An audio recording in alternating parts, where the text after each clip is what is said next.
My father raised his crystal glass, the expensive champagne catching the light, and looked right at me. "We only invited you out of pity," he said loudly. "Don't stay long." Beside him, my sister laughed, wiping a fake tear. "You really are a failure." They brought me to their New Year's dinner just to humiliate me in front of their wealthy friends. I didn't scream. I just smiled, took a slow sip of my drink, and quietly walked out the door. What they didn't know was that I had the deed, the recordings, and the power to freeze their entire fake empire. 1 week later, the family cabin was sold. Their joint accounts were locked, and the bank statements started arriving. Before I tell you how their whole world collapsed, let me know where you are watching from in the comments below. I was sitting on the floor of my cramped Boston apartment, surrounded by stacks of yellowed archival documents. The radiator in the corner was clanking rhythmically, fighting a completely losing battle against the bitter December wind that was rattling the single-pane windows of my living room. My hands were dry and cracked from handling centuries-old paper all day at the museum, where I worked as a provenance researcher. It was a job I deeply loved, a job dedicated to protecting history and ensuring stolen artifacts were returned to their rightful owners. But my family never missed an opportunity to remind me that my salary barely covered the rent in a decent zip code, let alone afforded the luxury lifestyle they believed was our birthright. I reached for my mug of black coffee, my eyes burning from staring at the fine print of an 18th-century shipping manifest, when I heard the sharp, metallic snap of the mail slot on my front door. A small pile of letters hit the entryway floor with a soft thud. I pushed myself up, my knees popping slightly in the cold apartment, and walked over. Amidst the brightly colored junk mail flyers and a past-due electric bill was a thick, cream-colored envelope. I recognized the heavy, expensive cardstock immediately. It was the exact kind of textured paper that people with old money use when they want their cruelty to look perfectly elegant. There was no handwritten address, no personal touch at all. Just my name, Claire Holloway, printed in crisp, black, machine-generated calligraphy. My stomach tightened into a hard knot. I didn't even need to open it to know what was inside, but I slid my thumb under the thick wax seal anyway. It was an invitation to the Holloway family's annual New Year's Eve dinner at the Connecticut estate. There was no personal note attached. "No, hope you are doing well, Claire. No, we miss you." Just the location, the time, and a strict formal dress code printed at the bottom. I stared at the heavy cardstock, feeling a familiar, heavy ache settle deep in my chest. My body remembered the anxiety of that massive house long before my mind caught up. That house, with its towering glass conservatory, imported marble floors, and perfectly manicured hedges, had a way of smiling at you while quietly sharpening a hunting knife behind its back. I walked over to the small kitchen counter, tossing the invitation next to the sink. I told myself I wasn't going. I was 29 years old. I was too old, too tired, and too bruised to keep walking into rooms where love was treated like a corporate performance review. Leaning against the cold laminate counter, I closed my eyes, and the memories I usually kept locked tightly away in the back of my mind started bleeding through. 3 years ago, my life had completely unraveled. I went through a brutal, emotionally devastating divorce. My ex-husband, a rising investment banker whom my father absolutely adored and treated more like a son than he ever treated me like a daughter, had decided he wanted a new life. He wanted a life with his much younger, much less opinionated executive assistant. The separation was entirely one-sided, a sudden, violent eviction from my own life and the home we had built together. But the hardest part of that entire nightmare wasn't losing him. The hardest part was the vicious custody battle over our golden retriever, Buster. Buster was the only pure, genuinely good thing in that house, my constant shadow and my only source of comfort during the darkest, loneliest months of my failing marriage. During the legal proceedings, I was an absolute wreck, emotionally drained and financially stretched incredibly thin by lawyer fees. I turned to my family for support. I needed my father to help me secure a decent attorney who wouldn't be bullied by my ex-husband's high-priced legal team. I needed my sister to stand by me in the courtroom. Instead, My father invited my ex-husband to play a round of golf at his exclusive country club the very week the divorce papers were filed. I remember standing in my father's pristine, mahogany-paneled study, tears streaming down my face, begging him to help me keep Buster. My father didn't even bother to look up from his glowing laptop screen. He just adjusted his gold Rolex watch, sighed heavily as if I were a massive inconvenience, and said, "Claire, be reasonable for once in your life. He has the large house with the fenced yard. You're moving into a tiny, depressing apartment. Don't be selfish. Besides, causing a massive legal scene over a dog makes the family look highly unstable to our investors."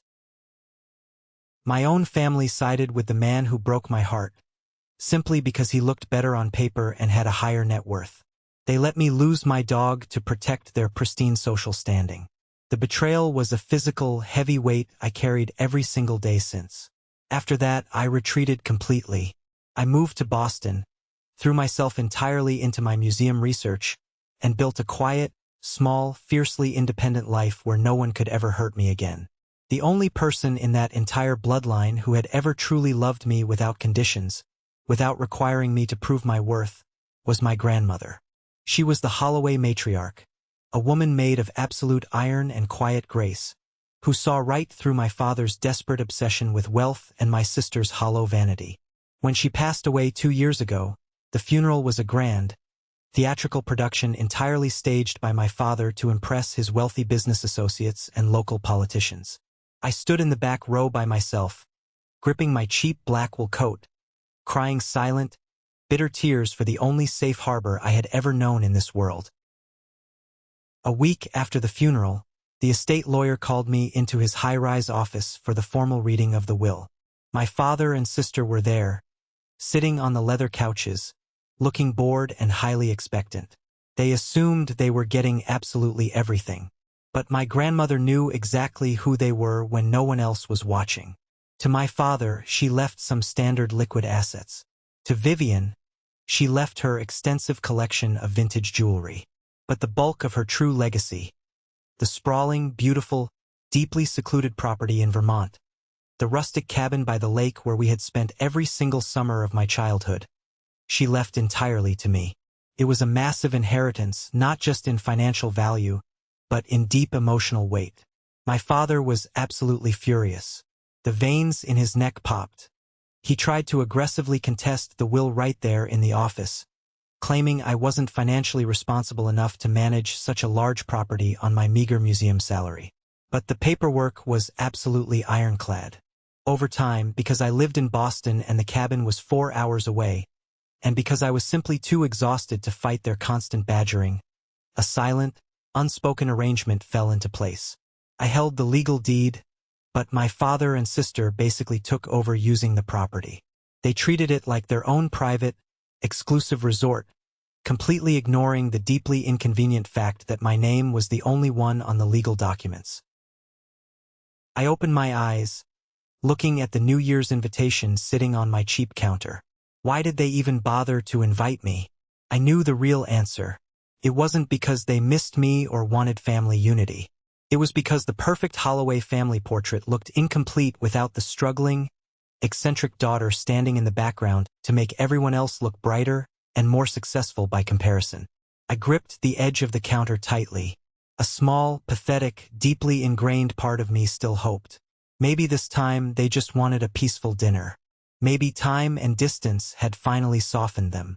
Maybe I could just drive down, sit quietly in the back, eat my overpriced food, and go home without suffering a major emotional scratch. I walked into my small bedroom, pulled a simple, well-tailored black dress from the very back of my closet, and laid it carefully on the bed. I was going, but I promised myself as I zipped up the dress and pinned my hair back tightly against my scalp to look presentable, that I would absolutely not let them see me bleed this time. The drive down to Connecticut was long, dark, and bitterly cold. The heater in my 10-year-old Honda Civic struggled to keep the chill out as I drove down Interstate 84. By the time my tires finally crunched onto the long, sweeping, perfectly raked gravel driveway of the Holloway estate, the sky was a deep, bruised winter blue.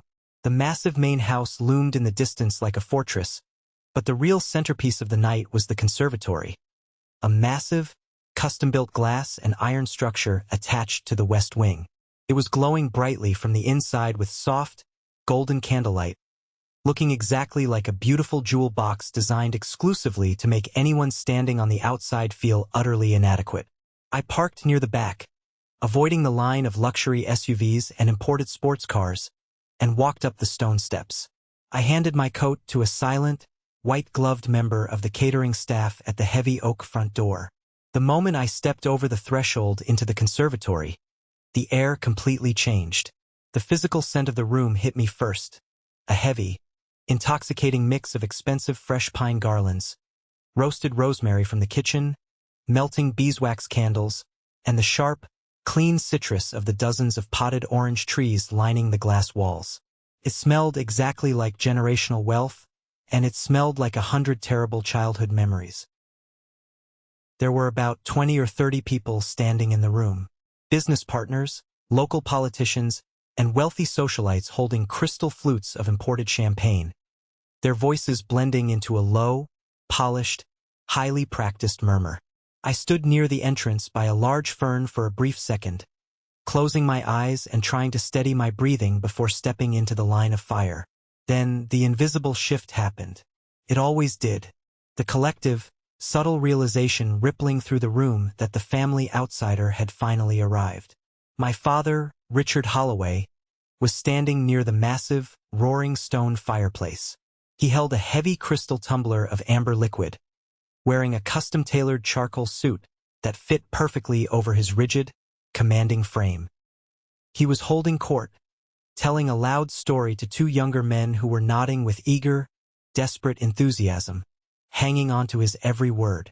Beside him stood my younger sister, Vivian. She was draped in a backless cream silk designer gown, her blonde hair falling in perfect, effortless waves over her shoulders.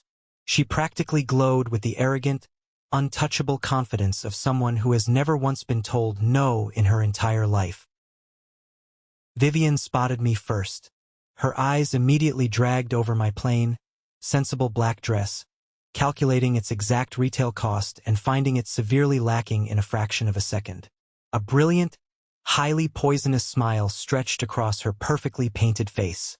Ciele, she called out, intentionally stretching my name out just enough to make it sound like a tedious inconvenience. You actually came. We were taking bets. I forced a tight, polite smile, keeping my shoulders back, and walked toward them. Invitations usually imply that you should show up, Vivian.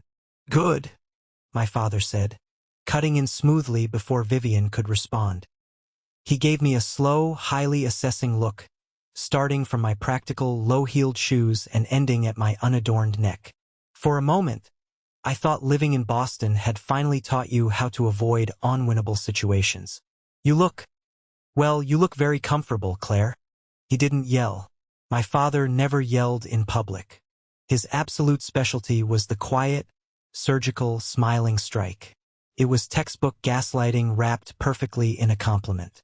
Vivian laughed softly, a high, tinkling, musical sound that explicitly signaled to the wealthy guests around them that I was the punchline of an inside joke. I'm perfectly fine, Dad, I said, keeping my voice incredibly level despite the heat rising in my cheeks. We were just talking about Vivian's massive new promotion, my father said, turning his back slightly to me, redirecting his attention to his captivated audience, dismissing my presence entirely. Director of Strategy for a global wellness brand. She truly understands value. She understands exactly how to project success to high-net-worth clients. He looked over his shoulder at me, his eyes cold. How are things down in the dusty basement of the museum, Claire? Still digging through dead people's moldy paperwork? I certainly hope that government salary is finally enough to fix the broken heating in your apartment. A few of the guests chuckled nervously into their champagne glasses, their eyes immediately darting away to the floor to avoid direct eye contact with my public humiliation. My jaw locked tight. I dug my fingernails deep into the soft palm of my hand to stop them from shaking. Provenance research is incredibly important, I said, my voice steady despite the massive hammer beating wildly in my chest. It stops stolen art and forged history from being sold to museums. Vivian sighed loudly, taking a very delicate sip of her champagne. That always sounds so incredibly noble when you say it fast, Claire. But let's be entirely honest with ourselves. It's a cute hobby, not a real career. Dinner was formally announced shortly after by the head butler. The long dining table was an absolute masterpiece of intimidation. Heavy white linen, heavy antique silver cutlery, and low, flickering candles that forced everyone to look directly toward the center, where my father sat at the head like a medieval king surveying his lesser subjects.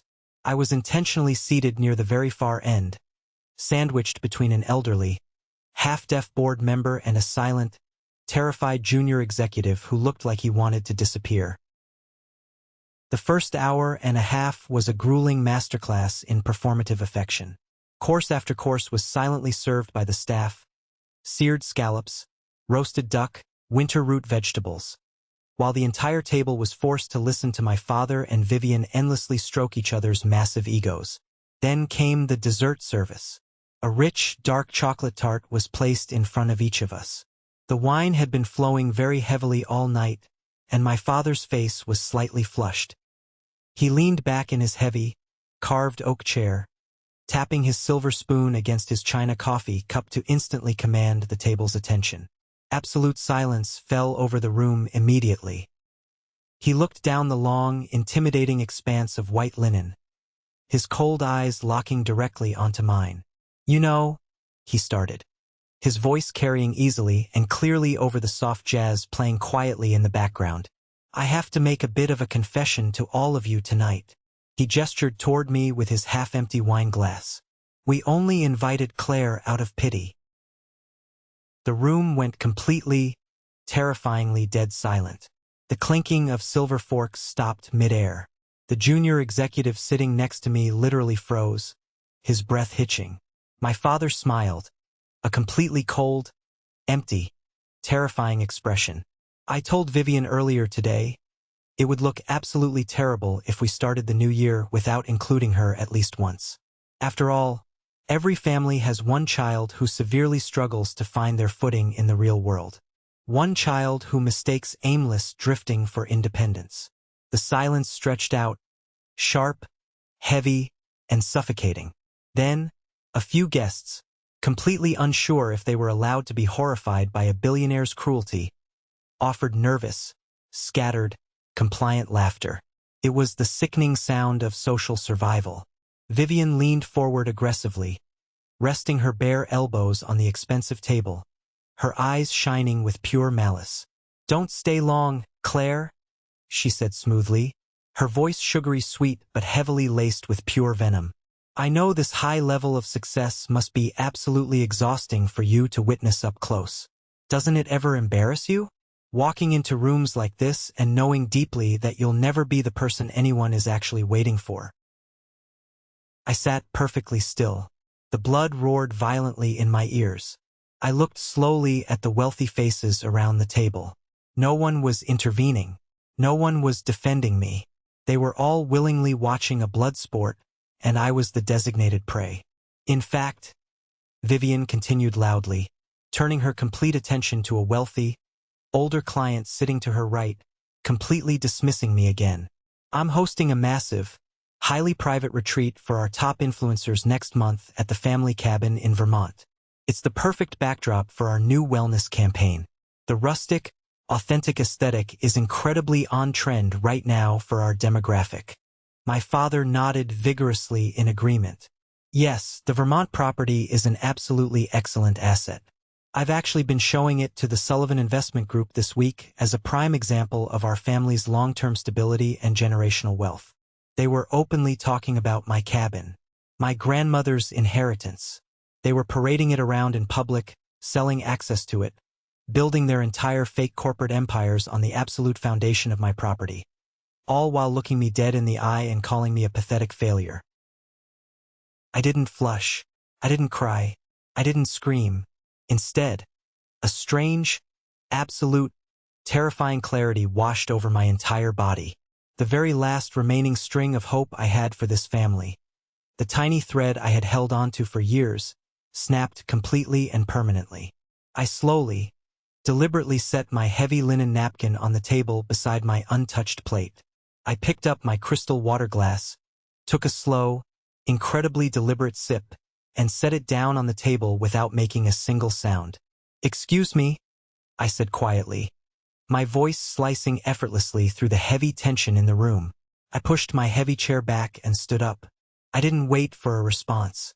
I turned my back on all of them and walked out of the dining room with my spine completely straight. I didn't immediately go to the front door to retrieve my coat.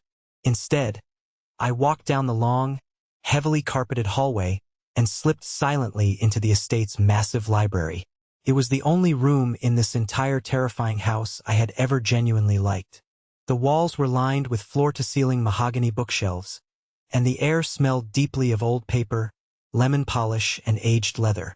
It was completely, beautifully silent in here, a stark, necessary contrast to the echoing cruelty of the dining room I had just escaped. I walked over to the large, leather-topped executive desk sitting near the massive bay window. I needed a moment to breathe, to stop my hands from shaking violently, to collect myself before I drove 4 hours back to Boston. I looked out the dark window into the pitch-black night, watching the bare, skeletal branches of the ancient oak trees scratching wildly against the glass in the winter wind. They hated me. They truly, deeply, fundamentally hated me. But they loved what I legally owned. I leaned heavily against the edge of the desk, resting my cold hands on the smooth leather surface. As I did, my fingers brushed against a thick, open manila folder sitting right next to a brass lamp. My father was incredibly meticulous about his business, but he was also incredibly arrogant. He never bothered to lock his office or put away his papers during parties because he assumed absolutely no one would ever dare enter his personal sanctuary. I looked down. The top document immediately caught my eye. It had the bold, official letterhead of a major commercial banking institution. I knew I shouldn't have looked, but the name printed clearly at the very top of the account summary made my breath catch in my throat. Claire Holloway. I reached out and turned on the small brass desk lamp, pulling the heavy folder closer to the light. My heart began to pound against my ribs like a trapped bird trying to escape. Underneath the primary bank summary was a thick, stapled stack of highly detailed financial printouts. I started flipping through them quickly, my eyes desperately scanning the rows of numbers and the dense legal jargon. It took me a few minutes to fully piece it together, but when the horrific reality of what I was looking at finally clicked into place in my brain, a massive wave of cold nausea washed over me, making my knees physically weak. Because the massive cabin in Vermont was legally completely in my name, my father and Vivian had aggressively convinced me years ago to open a joint convenience bank account to easily handle the property taxes, the utility bills, and basic maintenance costs. They told me it was just for logistics, so they didn't have to bother me every time a pipe burst. I signed the paperwork at the time, handed them the debit cards, and never looked at the statements again. I foolishly trusted my own blood to pay for what they used. But they hadn't just paid the electric bill. I looked in utter horror at the credit card statements linked directly to that primary convenience account. There were hundreds of thousands of dollars in revolving charges. High-end catering services in New York, private black car services, luxury hotel stays in Europe, expensive spa treatments. Vivian was literally running her entire corporate influencer hospitality budget directly through my personal account to completely hide the massive expenses from her company's strict oversight board. She was committing corporate fraud using my name as a shield. Worse, much worse, I found a secondary, highly confidential file tucked underneath. It was a drafted, near-final proposal for a massive, multi-million-dollar commercial loan my father was desperately trying to secure for his failing global logistics company. He was secretly bleeding cash. And right there, listed explicitly under the informal collateral and asset stability section of his investor pitch deck, was the Vermont cabin. He was actively using the perceived ownership of my property to project massive financial solvency to his skeptical investors. He was building a massive, fragile house of cards on land he did not legally own. There was even a legally binding document detailing a massive college fund for my cousin's kids that my father had publicly promised to pay for to look like a hero, which was completely routed through complex lines of credit heavily secured by the equity of the cabin. I gripped the heavy edge of the desk so hard my knuckles turned completely white and ached. They weren't just using the house for weekend vacations. They were actively, aggressively financially parasitizing me. They were using my clean credit history, my legal ownership, and my quiet, traumatized compliance to fully fund their extravagant, highly fraudulent lives. And then they had the absolute, unbelievable nerve to invite me to a formal dinner just to call me a pathetic charity case in front of their friends. The deep, heavy sadness I had carried for years evaporated in a single, blinding second. It wasn't replaced by explosive, screaming anger. It was replaced by something much more dangerous. Absolute, freezing, terrifying focus. I pulled my cell phone out of my small evening bag and aggressively dialed a number I knew by heart. It rang twice before he answered. "Daniel," I said, my voice completely flat and barely above a whisper. Daniel Mercer was my closest friend from grad school and currently one of the most ruthless, brilliant estate and financial attorneys operating in New York City. "Claire?" He sounded highly surprised. "It's New Year's Eve. Aren't you currently suffering at the Snake Pit in Connecticut?" "I am," I said, staring fiercely at the fraudulent financial documents spread across the desk. "Daniel, I need you to listen to me very carefully right now. You remember the Vermont property? And the joint convenience accounts?" "Of course I do. The ones I practically begged you to close 3 years ago. I want to sell the cabin. Immediately. And I want to sever every single financial tie to those accounts. I want them locked. Right now." There was a brief, heavy pause on the line. Daniel didn't ask if I was sure. He didn't ask if I was being overly emotional. He heard the absolute dead calm in my voice and shifted instantly into aggressive lawyer mode. "If we move extremely fast, we can initiate a total financial lockdown," Daniel said, the rapid clicking of his keyboard immediately starting in the background. "I have a buyer, Eleanor Price. She's a reclusive author who has been looking for a private estate in that exact area for months. She pays in hard cash and she wants absolute discretion. But Claire, listen to me. If you close those active accounts abruptly tonight, any pending luxury charges they have floating out there are going to bounce incredibly hard.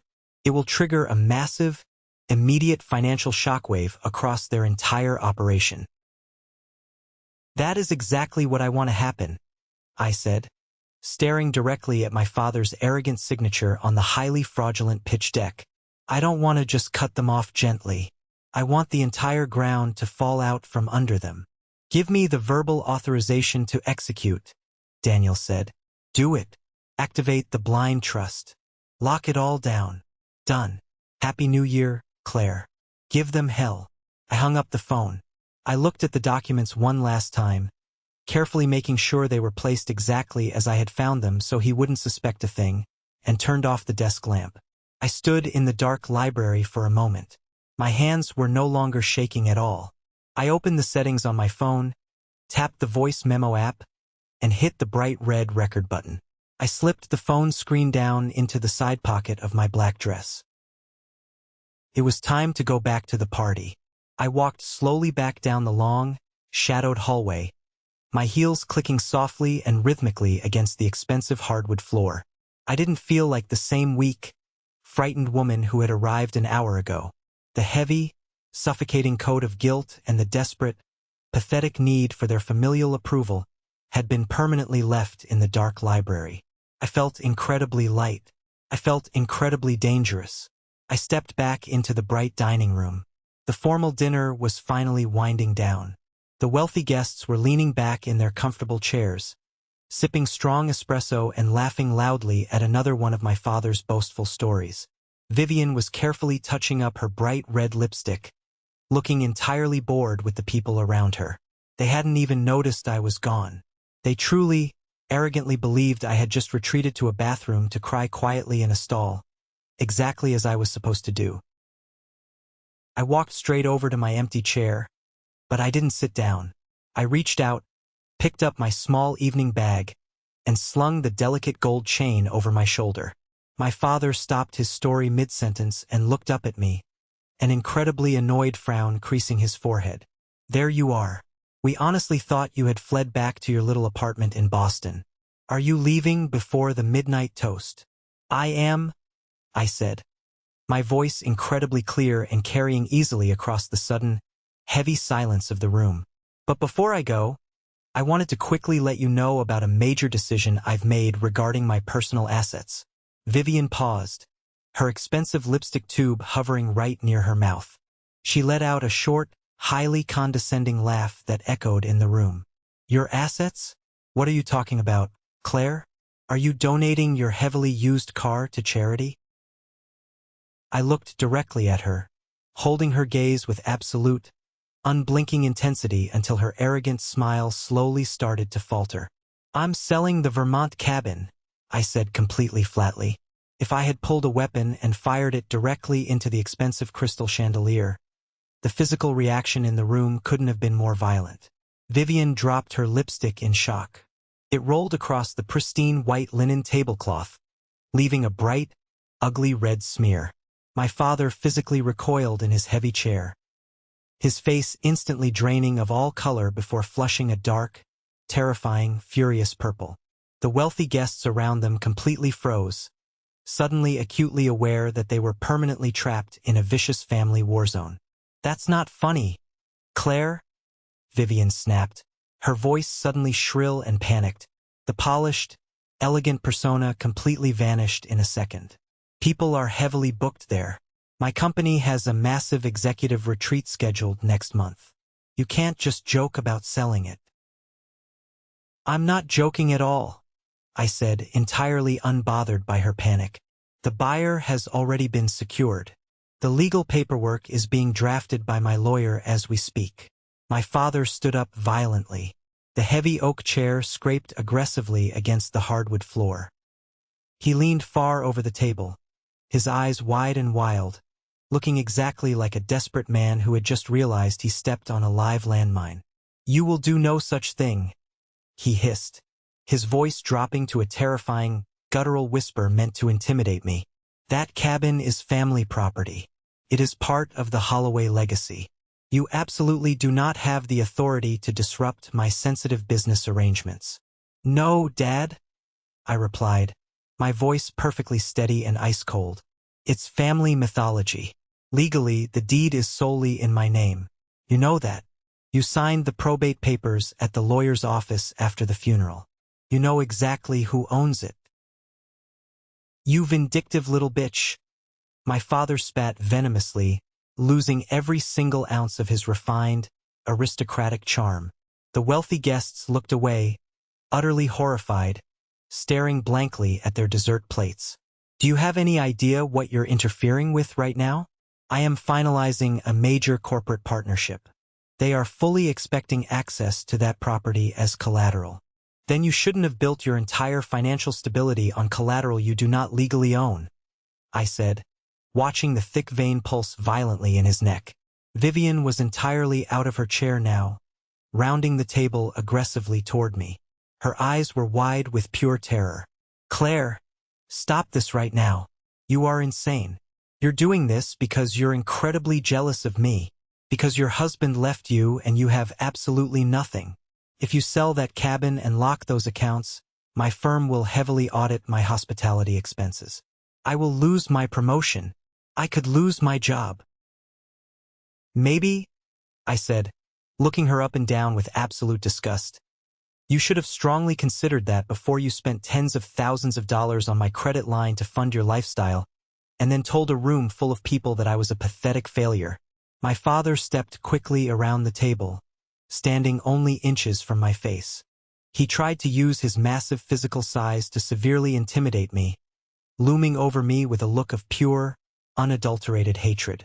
Listen to me very carefully, he said, his voice shaking with uncontrollable rage. You are going to walk out into the hallway right now, call whoever you just called, and completely reverse this. Right now. Because if you walk out that front door tonight with this ridiculous plan intact, I swear to God, Claire, I will cut you off completely. You will never use the Holloway name. You will never see a single dime of my money. You will die completely alone. It was the ultimate terrifying threat. The exact threat that kept me quietly obedient for 29 years. The profound fear of total abandonment. But looking at him right now, seeing the raw desperation and the ugly, greedy truth sweating profusely out of his pores, I felt absolutely nothing but profound disgust. I smiled. A real, genuine, deeply satisfied smile. "You can keep the name, Dad," I said quietly, looking him dead in the eye. "I'll keep the deed. And I'll keep the money." I turned firmly on my heel and walked out of the dining room. I didn't run. I took my absolute time. I walked out the heavy front doors of the conservatory and into the freezing, beautiful winter night. The cold air hit my face, clean and incredibly sharp. I reached deep into my pocket, pulled out my phone, and stopped the recording. 8 minutes and 42 seconds of my father and sister explicitly threatening me, openly admitting to using my property for unapproved business leverage, and confirming their full knowledge of the joint accounts. I got into my cheap car, started the engine, and drove slowly down the long gravel driveway. I didn't look back in the rearview mirror a single time. The war was officially declared, but they didn't even realize they had already catastrophically lost. The first morning of the new year arrived in Boston with a bitter, freezing wind that rattled the single-pane windows of my small apartment. Normally, a gray winter morning like this would make me want to pull the heavy covers over my head and hide from the world. But today was entirely different. For the first time in 29 years, I did not wake up with a heavy, sinking feeling in my chest. I did not wake up wondering what my family thought of me, or worrying if I was going to be the target of another passive-aggressive joke. I woke up feeling completely, undeniably awake. The morning after the disastrous New Year's Eve dinner, I did not shed a single tear. I did not pace the floor. I did not pick up my phone to apologize for causing a scene. Instead, I walked into my tiny kitchen, made a strong pot of black coffee, and sat down at my scratched wooden dining table. I opened my laptop and prepared to finalize the complete, systematic dismantling of their financial safety net. True revenge is rarely loud. It isn't found in screaming matches, dramatic television confrontations, or throwing drinks in people's faces. True, lasting power is purely administrative. It lives in spreadsheets, signature lines, and banking portals. It is entirely invisible until it is far too late to stop the momentum. At exactly 9 in the morning, my phone buzzed on the table, vibrating against the wood. It was Daniel, my lawyer. He had spent his entire holiday morning working through the complex legal structures we needed to establish to make this execution flawless. "Good morning, Claire," Daniel said, his voice crisp, alert, and entirely professional. "Are you sitting at your computer?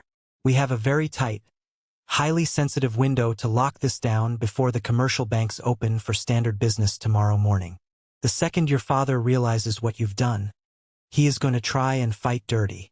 "I have my coffee, and my laptop is open," I replied, clicking the secure email portal link he had just sent over. "Walk me through the exact process." "First, we deal with the Vermont property," Daniel explained, the sound of heavy legal papers shuffling in the background. "Instead of a direct, immediate market sale, which could get incredibly messy if your father tries to aggressively file a frivolous injunction to stall us in court, we are transferring the deed completely out of your personal name. We are moving it directly into an irrevocable blind trust. Eleanor Price, our cash buyer, will lease the property exclusively from the trust for the next 6 months, while the final sale quietly processes in the background." I listened carefully, taking a slow sip of my hot coffee. "What exactly does that mean for them today?" "It means," Daniel said, a hint of deep satisfaction in his tone, "the moment you electronically sign this digital document, you are legally transferring total control to the trust. That means absolutely no one, not even you, can casually grant access to that property. The heavy gate locks are being changed today. A private security firm is already en route to physically secure the perimeter. Your father and Vivian are officially, permanently locked out of their absolute favorite toy." I scrolled down through the dense legal text on my screen. My eyes scanned the complex clauses that officially severed my family's unauthorized access to the only real inheritance I had ever received from my grandmother. I found the highlighted yellow signature line at the very bottom. I didn't hesitate for a single second. I typed my legal name, clicked the accept button, and instantly felt a massive, physical weight lift entirely off my shoulders. Done, I said, my voice steady. The cabin is officially gone. What is our next move? Now comes the part that is going to physically hurt them the most, Daniel said. The joint convenience accounts. I have the direct authorization forms ready to submit to the primary commercial bank. We are instantly freezing and permanently closing all 4 high-limit credit lines currently attached to your name. We are also officially revoking all authorized user privileges for Richard Holloway and Vivian Holloway. I opened the next attached document. This was the exact master account Vivian used to secretly fund her lavish, fake corporate lifestyle. This was also the exact reserve fund my father quietly dipped into whenever his massive logistics company couldn't cover basic vendor invoices. Are you absolutely 100% certain you want to do a hard close today? Daniel asked, pausing for a serious moment to ensure I completely understood the gravity of the action I was about to take. If we do a hard close right now, any pending luxury charges, any scheduled autopays, and any massive deposits they wrote corporate checks against are going to bounce instantly. It will trigger immediate fraud alerts and insufficient funds notices across their entire financial network. It will be an absolute, undeniable financial bloodbath on their end. I sat in silence for a moment, looking out my window at the falling snow. I thought about my father casually telling a room full of wealthy strangers that I was only invited to dinner out of pity. I thought about Vivian looking me dead in the eye and calling me a total failure while she was actively spending my credit limit to buy expensive designer shoes and impress her bosses. I thought about how they both completely abandoned me during my brutal divorce, actively siding with the man who tore my life apart. I thought about how they forced me to lose custody of my dog just to protect their fragile, pristine social image. They never gave me a single warning when they broke my heart. I was absolutely not going to give them a warning when I broke their wallets. Execute the hard close, Daniel, I said, my voice completely cold and unwavering. Shut off every single platinum card. Cancel every single autopay. Drain the reserve line back to 0 and lock the primary routing number. I want the financial umbilical cord completely, permanently severed. Executing right now, Daniel confirmed, the rapid clicking of his keyboard echoing over the phone line. I sat back in my wooden chair and watched the automated digital confirmation receipts flood into my email inbox one by one. Account closed. Access officially revoked. Card permanently terminated. Line of credit frozen. It took exactly 14 minutes to completely undo a decade of hidden financial parasitism. I didn't steal a single dime from my family. I didn't do anything even remotely illegal. I simply packed up the invisible financial scaffolding that had been quietly holding up their fake, glamorous lives and walked away. I closed my laptop, walked over to my living room window, and pressed my hand against the cold glass. I knew exactly what was coming. I knew the massive storm that was quickly gathering over the Connecticut estate, but for the very first time in my life, I wasn't afraid of the thunder. I had finally built my own shelter, and they were officially locked outside in the freezing cold. The fallout didn't happen immediately. The real world doesn't move as fast as a movie. It took exactly 7 days for the administrative poison to work its way completely through their fragile, interconnected financial system. But when the dominoes finally started to fall, they crashed with a spectacular, deeply satisfying violence. I didn't have to be physically present in the room to know exactly how it all went down. Between the frantic, screaming voicemails they left on my phone, the aggressive emails from my father's panicked corporate accountants, and the fast-moving, vicious gossip of the wealthy New England social circle, the picture of their destruction was incredibly clear. The first major, catastrophic blow landed squarely on Vivian. It was the first weekend of January. Vivian had proudly driven up to the Vermont mountains with 3 incredibly high-profile wellness influencers and a highly critical senior vice president from her firm. This was supposed to be the massive, exclusive winter retreat she had explicitly bragged about at the New Year's dinner. She had confidently promised them a rustic, highly luxurious weekend at her private family estate to secure a massive brand partnership that would absolutely guarantee her next major corporate promotion. They arrived at the long, winding dirt road leading to the cabin in a sleek fleet of black luxury SUVs. The influencers already had their phones out, ready to film the grand entrance. But when Vivian's private driver pulled up to the main driveway, they didn't find the welcoming, open wrought iron gates they expected. Instead, they found a heavy, industrial-grade steel chain wrapped tightly multiple times around the iron bars, secured by a massive, unbreakable padlock. Nailed directly to the center of the beautiful wooden gate was a bright, neon orange legal notice. It read in bold black letters, "No trespassing. Private property. Asset of the Blind Trust. All violators will be prosecuted." According to the incredibly panicked, hyperventilating voicemails Vivian left on my phone that afternoon, she had completely lost her mind in front of her important clients. She jumped out of the warm SUV in the freezing snow wearing her expensive designer boots, frantically pulling and screaming at the heavy steel chain. She absolutely humiliated herself in front of the senior vice president of her firm. She desperately tried to call the local estate caretaker on her cell phone, aggressively demanding he open the gate immediately, only to be coldly told that his employment contract had been permanently terminated by a Boston law firm days ago. Desperate to save face and stop the expensive retreat from completely falling apart, Vivian quickly pivoted her strategy. She loudly announced to her guests that there was simply a minor clerical error with the estate manager and immediately redirected the entire group to a famous, five-star luxury ski lodge in the nearby resort town. She confidently marched up to the mahogany front desk, booked 4 of their most expensive premium suites, and casually handed the concierge her shiny corporate expense card, the exact card that was directly linked to my now-closed convenience account. The concierge smiled politely and swiped the card. The machine beeped a harsh red. It declined. He politely apologized and tried to swipe it again. Declined. Code. Account permanently closed. Vivian was standing in the busy, crowded lobby of a luxury hotel, surrounded by incredibly wealthy influencers and her direct boss, completely unable to pay for the rooms she had just loudly promised them. She scrambled through her designer purse to use her personal credit cards. But because she spent every single dime of her salary maintaining her fake, glamorous lifestyle, she didn't have the massive available credit limit required to cover a sudden, unexpected $15,000 luxury hotel bill. The highly anticipated retreat was instantly canceled.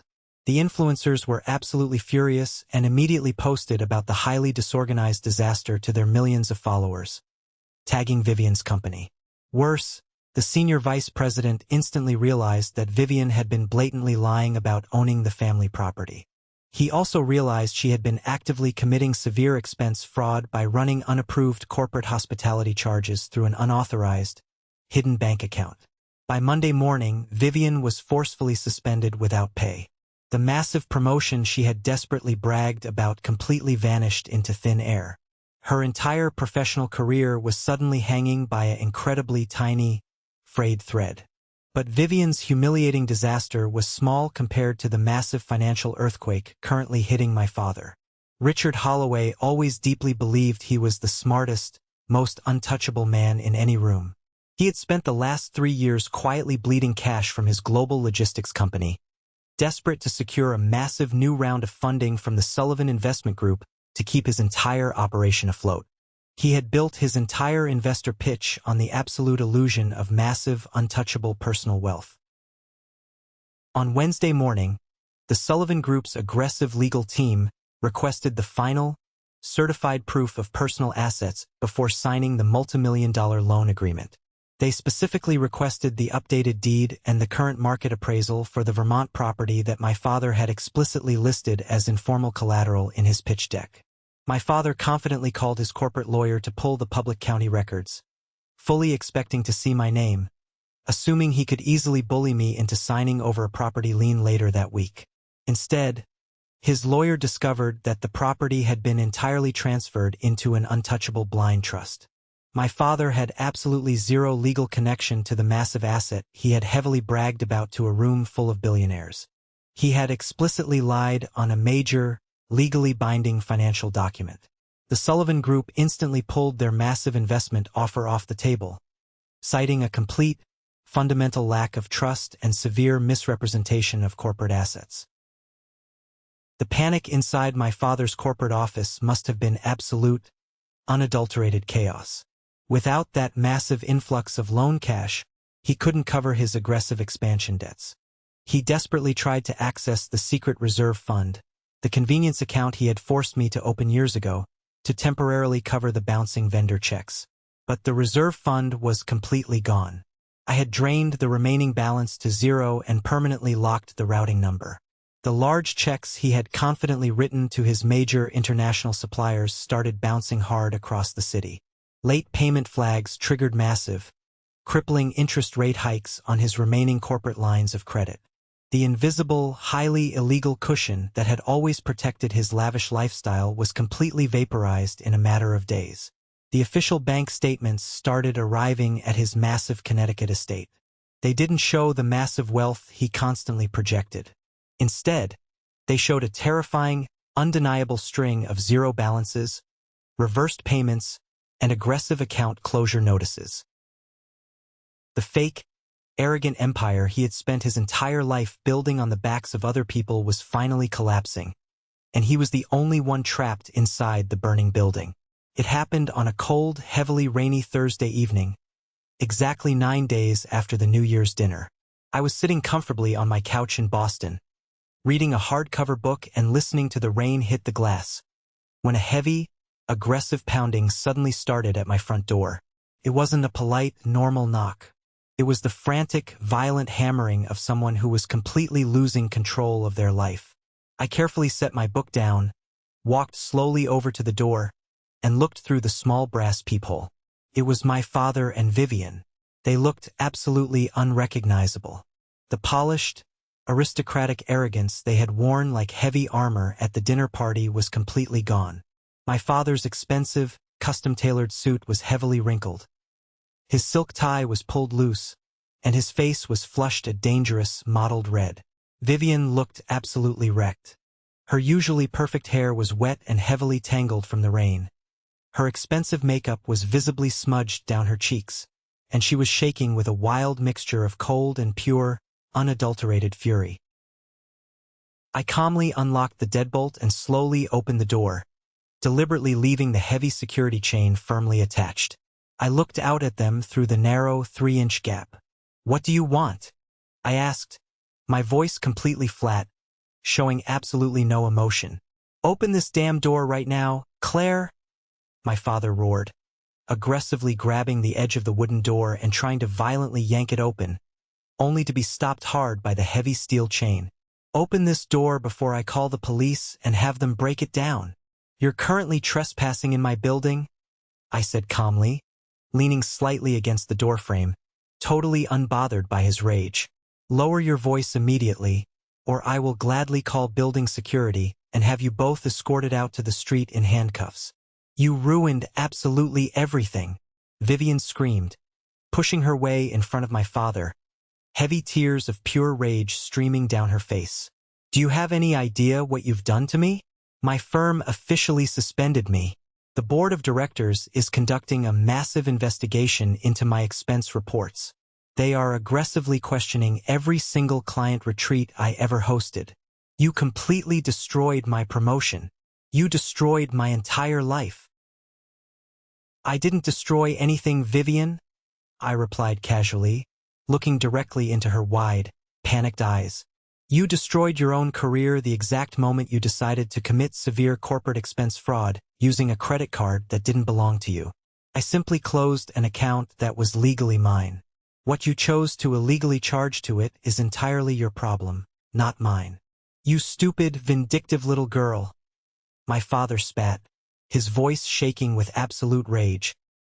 He leaned incredibly close to the gap in the door, his heavy breath smelling strongly of expensive scotch and raw desperation.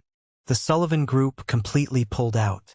My entire logistics company is facing a severe liquidity crisis because of your ridiculous, emotional stunt.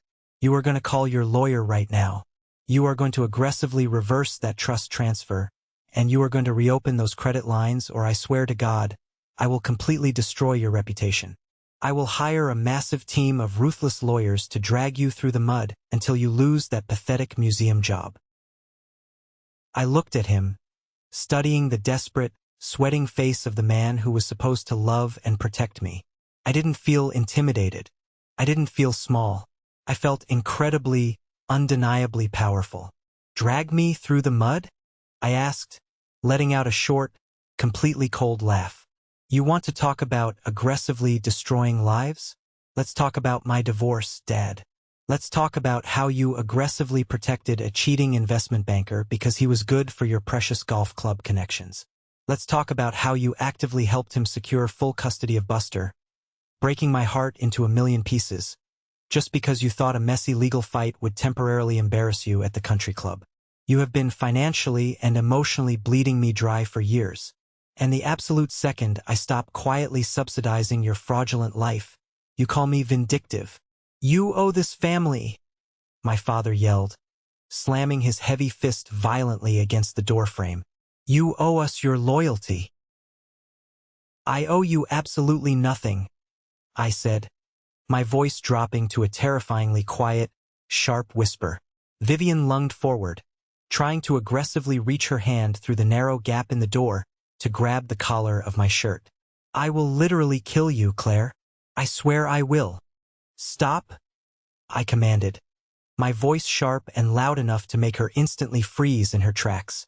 I calmly reached into the pocket of my sweater and pulled out my cell phone. I unlocked the screen, opened the voice memo app, and turned the volume all the way up to maximum. I pressed play. The crystal-clear audio from the New Year's Eve dinner filled the quiet, echoing hallway. We only invited you out of pity. Don't stay long, Claire. I know this level of success must be exhausting for you to witness. That cabin is family property. I am finalizing a major corporate partnership. They are fully expecting access to that property as collateral. If you sell that cabin and lock those accounts, my firm will heavily audit my hospitality expenses. I will lose my promotion. I let the recording play just long enough for them to hear their own arrogant, highly incriminating words echoing loudly in the hallway. Then I pressed pause. The silence that followed was absolute and deafening. All the explosive anger completely drained out of my father's flushed face, instantly replaced by stark, paralyzing, wide-eyed terror. Vivian stumbled backward away from the door, covering her mouth with her trembling hand, realizing exactly what she had confessed to on tape. That is an 8-minute recording of you both explicitly admitting to severe financial fraud, misrepresentation of corporate assets, and aggressive extortion, I said, looking at them with absolutely zero pity. I have already sent secure digital copies to Daniel, and I have backed it up to 3 separate encrypted cloud servers. My father opened his mouth to speak, to try and bargain, but no words came out. He looked exactly like a deflated balloon. Here is exactly what is going to happen now, I said, firmly dictating the absolute terms of their surrender. You are going to turn around, walk out of this building, and drive back to Connecticut. You are going to clean up your own massive financial messes without ever using my name again. Because if you ever threaten me again, if you ever send a lawyer my way, or if you ever try to contact me for the rest of your miserable lives, this highly explicit audio file will instantly be on the desk of the IRS Fraud Division, the Sullivan Investment Group, and the strict board of directors at Vivian's firm. Do you completely understand me? They stared at me, completely and utterly broken. The massive, intimidating Holloway empire had been completely brought to its knees by the daughter they firmly thought was a failure. My father swallowed hard, his heavy shoulders slumping in total, undeniable defeat. He didn't say a single word. He just slowly turned around and walked heavily down the hallway toward the elevator. Vivian lingered for a second, looking at me with a wild mixture of pure hatred and absolute, genuine fear, before turning and running after him into the shadows. I watched them step into the elevator together, the metal doors sliding shut to completely hide their ruined faces. I reached up, removed the heavy steel chain, and quietly closed my front door, locking the deadbolt with a satisfying, permanent click. Several months have slowly passed since that highly dramatic, rainy night in Boston. The transition wasn't an explosive movie ending with fireworks. It was a slow, quiet, peaceful settling of reality. I read the financial news occasionally, just to keep an eye on the massive ripples I caused in their world. My father's massive global logistics company didn't go completely bankrupt, but the severe liquidity crisis aggressively forced his hand. He had to quickly sell off 40% of his heavily guarded personal shares to a rival private equity firm just to cover his massive debts and keep the doors open. He was no longer the undisputed king of his own corporate boardroom. He was just another stressed, aging executive desperately answering to angry shareholders. His massive Connecticut estate, the site of the dinner party, was quietly listed for sale last month. As for Vivian, she incredibly didn't get fired, but the damage to her professional reputation was absolute and permanent. The firm's strict internal audit uncovered years of highly questionable hospitality expenses. She was permanently stripped of her corporate card, formally demoted from her management track, and heavily reassigned to a low-level desk job analyzing market data in a windowless office. The massive promotion she had desperately bragged about went directly to a younger, much more competent woman. The glamorous, influencer-heavy lifestyle she had built entirely using my credit line completely evaporated overnight. I haven't spoken a single word to either of them since I closed my apartment door that night. I didn't officially block their phone numbers. I simply stopped answering, letting their occasional, pathetic, desperate voicemails echo quietly into the void until they eventually gave up completely. Right now, I am sitting in my small, quiet apartment in Boston. The radiator in the corner is still clanking slightly, but it really doesn't bother me anymore. I have a warm cup of chamomile tea in my hands, and the early spring sunlight is finally streaming brightly through my windows, warming the floorboards. I honestly thought that cutting off my own bloodline would eventually leave me feeling incredibly empty or deeply guilty. Society constantly drills it into our heads that family is absolutely everything, that you must forgive highly toxic behavior simply because you happen to share the same DNA. But sitting here today, watching the dust motes dance in the sunlight, I don't feel empty at all. I feel incredibly light. I finally realized that true family isn't determined by blood. It is strictly determined by mutual respect, by unwavering support, and by the people who recognize your true value without needing you to constantly prove it to them. When the people who are supposed to love you only keep you around to use you as a financial buffer and an emotional punching bag, walking away isn't an act of betrayal. It is a necessary act of profound self-preservation. When the people using you can no longer extract value from your pain, they will aggressively call you a traitor. But in reality, that is the exact moment you finally find your true freedom. Thank you for sticking around and listening to my story. I hope this resonated with you in some way, especially if you've ever felt like the designated scapegoat in your own family dynamic. Have you ever found yourself in a similar situation where you finally had to cut the cord on toxic relatives who were using you? Let me know your experiences down in the comments. I read every single one of them. Now, if you made it all the way to the very end of this video, you are officially part of what I like to call the 1% Club. I have a special request just for you. Drop the letter W in the comments below. It stands for winner. It's our secret sign to recognize the incredible, resilient people who watched this entire journey and understand the true value of walking away from toxicity. If my story helped you, or if you just love a good comeback, please hit that like button and follow the channel. We have a lot more stories to share, and I'd love to have you along for the ride. Stay strong, protect your peace, and I will see you in the next one.